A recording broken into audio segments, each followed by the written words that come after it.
5 and 6, Miss Stewart here from Seal Primary School, going to read you the next chapter of The House with Chicken Legs. Yesterday, the chapter that Mrs. Woolliscroft read to you, at the beginning, Baba Yaga meets the lamb and she wants to make it into lamb borscht. And then Benjamin comes back and they decide to go for a walk. So today's chapter is called Beyond the Fence. Beyond the fence. Once the house disappeared from view, I relax. The thought that I might get into trouble is still there, but I've decided it's all the more reason to enjoy every moment while I can. What's a bothy, I finally ask. A shelter for walkers. They're usually little huts left open for anyone to use, but the one we're going to is a cave in the inside of a mountain. Why are you restocking it? My father is a teacher. He's bringing some children up here tomorrow on a field trip, so he asked me to drop off some supplies. Benjamin turns to me and smiles. It's just another excuse for me to keep busy, really. Does he teach at your school? Yes, that's one of the reasons I don't fit in there. Really? Why? Benjamin shrugs. Some of the children don't want to be friends with the teacher's son. My eyebrows knit together. There are so many things I don't understand about the living. Jack flaps out of the mist and suddenly feel very glad he's with me. What are the other reasons you don't fit in, I ask. Most of the boys spend all their time talking about or playing football. And you don't like football? I glance up at the view and the view takes my breath away. We're crossing a boulder field, so deep in mist it looks like the rocks are floating on a cloud. No, not really. I like drawing. Benjamin hops from one rock to the next, and his footfalls echo with strange, sonorous clanking. They call this place Hollow Stones, he says, because of the noises the rocks make when you walk on them. I jump onto a wobbly boulder and shift my weight back and forth. It's like music. I can't believe this place is so close to the house, and I might never have come here. The sound bounces around inside me as I wonder what else I might have missed out on because I'm not supposed to go beyond the fence. The thought makes me feel hollow, like the stones. Benjamin reaches back and offers me a hand. I could jump the gap to the next boulder easily, but I wrap my fingers around his and beam as he pulls me next to him. What do you like to draw, I ask. Birds mostly. He looks down and I notice his ears are turned pink. I guess that's another reason I don't fit in. There aren't many 12-year-old bird watchers at school. Sometimes I get teased about it. Well, I love birds. I hold out my arm and Jack swoops down, landing on it heavily. Benjamin looks up and smiles. He's brilliant. Yes, I nod. He is. The boulder field ends abruptly. We step onto the gravelly slope and walk slowly up the hill. I can see the cave mouth now, a low, wide scar in the cliff ahead. It's a bit of a scramble climbing up to it, and by the time we reach the cave, my legs are aching and my hands feel weird, all cold and numb from pulling myself up the icy rocks. But as I stand next to Benjamin and look at the view, unbound by a skeleton fence, I feel incredible, like I could do anything. Shall I make a fire? Benjamin suggests, lifting his rucksack from his shoulders. There's some tea in here. I can do that, I offer. I build fires at home all the time. The cave smells of damp, sweaty socks, but I don't care. I feel so good to be somewhere real. Living people go, and to be here with a real live living person. I bounce to the back corner, which is filled with interesting things. Someone has built a low wooden platform, I guess, to sit or lie on, and a small log burner is nestled nearby, with a chimney pushing its way back through the rocks. Logs are stacked neatly beside it, and a few saucepans and enamel bowls are balanced on a rock. Building a fire is easy. Kindling is already prepared, sticks are already cut, and logs are already dry. In only a few minutes, flames are dancing in the burner, and warmth is sweeping through the cave. Good fire, Benjamin warms his hands, and I smile. What will they do on the field trip tomorrow? I try to imagine what lessons you could have up in a mountain, and what it would be like to come here with a group of children. It must be so much fun. I think they are studying the rocks. Benjamin lifts a folder out of his rucksack and passes it to me. All my father's worksheets are in here. He pulls out an assortment of other things, tape measures, balls of string, and tiny magnifying glasses, and stacks them all neatly in a box in the corner. I flick through the papers as Benjamin makes tea, but they don't make much sense. I wish I could come up here tomorrow and see for myself what the children will be doing. Sandwich. Benjamin unwraps a small parcel and offers it to me. The bread is perfectly white and square, not like Baba Yaga's homemade bread at all. Benjamin shows me how to stuff my sandwich with thin, crispy potatoes so it crunches when I squash it. Good, isn't it? I nod, breaking a crust off for Jack. Does he follow you everywhere? Pretty much. I stroke the soft feathers on Jack's chest and give him another piece of the bread. He tucks it into my sock and tugs onto my bootlaces. He's always hiding food for later, I explain. I think it must be an instinct. He shares food too and he loves to play. He likes rolling and sliding and swinging on branches. Sometimes I make puzzles for him using sticks and bits of string. Thinking of this makes my heart ache. I love playing with Jack, and when I was younger I used to love playing with the house too, but I always wanted to play games with a real person, someone my own age. Baba Yaga is fun, but she is too full of aching bones to be racing or playing ball games. I'm going to draw him. Benjamin pulls a tin of pencil and thick sketch pad from his rucksack. Can I see your pictures? I ask, leaning to look at the doodles on the cover. Benjamin's ears turn pink again, but he passes his sketch pad over. It's full of drawings of birds, wildlife and farm animals, all in perfect detail.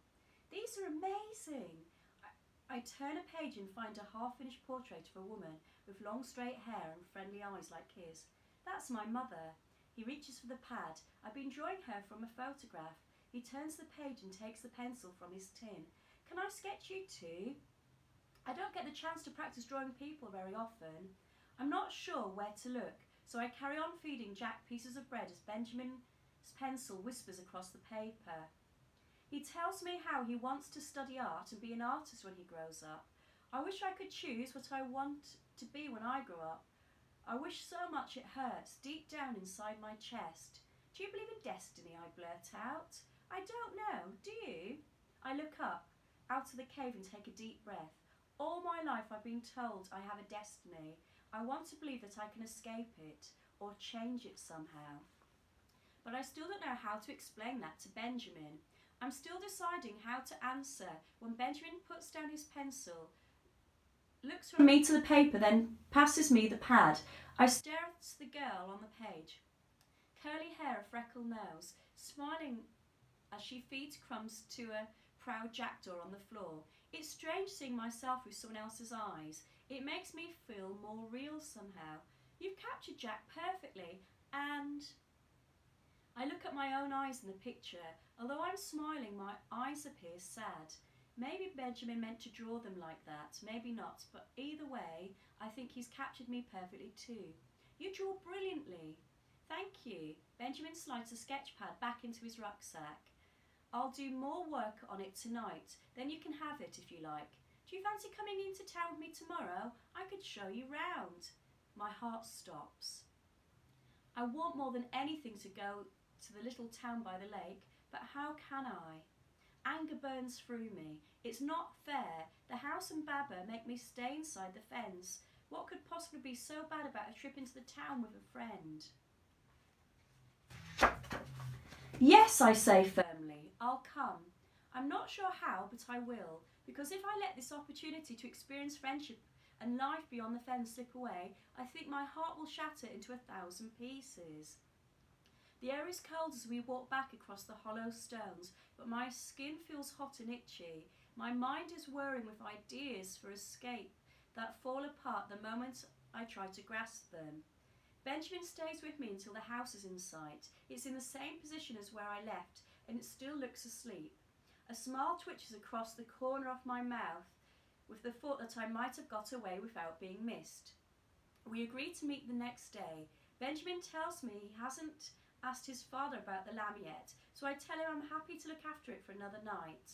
As I creep back inside the fence, everything seems perfect. I think of my mother on her midnight gondola and how breaking the rules can lead to wonderful things. Today was fantastic, and tomorrow is going to be even better. Warmth hits me as I open the front door. Baba is still in bed and the house is quiet. Even the lamb is still asleep in my room, his head resting on a mossy mound. I sink into my mattress and smile. Then a squeal of excitement bursts through me and I have to stifle it with my pillow. I can't believe this is happening. It's like the stars have watched my daydreams and are making my wishes come true. I close my eyes and drift to sleep, hoping they can change my destiny as well. It seems like 2 minutes later, I've woken up by a rattle of bones, but it's almost dark outside, so I must have slept the day away. I sit up and peer through the window. The fence trembles and sways in a rush of air, and a cold wave of dread rolls over me. A great gust shakes the skulls and bones free. With a heart-wrenching clatter they fly, roll and run into the skeleton store, drawing a great breath from the house. The store slams shut and the house lurches suddenly upwards.